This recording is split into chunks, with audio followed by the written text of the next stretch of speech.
بسم اللہ الرحمن الرحیم۔ السلام علیکم ناظرین۔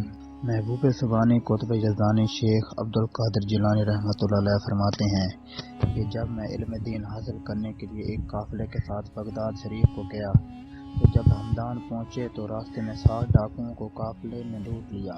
سارا قافلہ لوٹ لیا۔ ایک ڈاکو نے میرے قریب آ کر کہا، بیٹا تمہارے پاس کیا کچھ ہے؟ آپ نے فرمایا، میرے پاس 40 دینار ہیں۔ ڈاکو نے کہا، وہ تم نے کہاں رکھے ہیں؟ آپ نے فرمایا، وہ دینار میری گوٹھلی میں سلے ہوئے ہیں۔ ڈاکو آپ کی سچی بات کو مذاق سمجھتا ہوا چلا گیا۔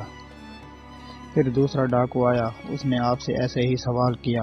آپ نے اسے بھی پہلے کی طرح جواب دیا اور وہ بھی اس بات کو مذاق سمجھتا ہوا واپس چلا گیا۔ جب تمام ڈاکو اپنے سرگنا کے پاس جمع ہوئے تو انہوں نے میری داستان سنائی اور مجھے سردار کے پاس بلایا گیا۔ سب کے سب ڈاکو مال بانٹنے میں مصروف ہو گئے اور ڈاکوؤں کے سردار نے میری طرف اشارہ کرتے ہوئے کہا، بیٹا تمہارے پاس کیا ہے؟ آپ نے سردار سے کہا، میرے پاس 40 دینار ہیں۔ سردار نے حکم دیا کہ آپ کی تلاشی لی جائے۔ جب تلاشی لی گئی تو واقعی آپ کے پاس سے 40 دینار نکلے۔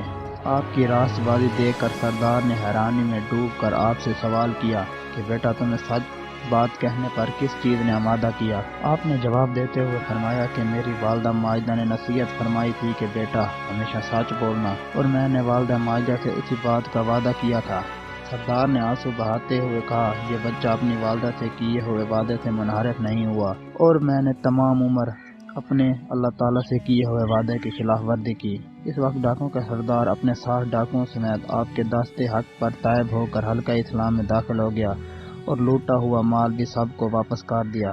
کسی نے کیا خوب فرمایا ہے، نگاہ ویلی میں یہ تاثیر دیکھی، بدلتی ہزاروں کی تقدیر دیکھی۔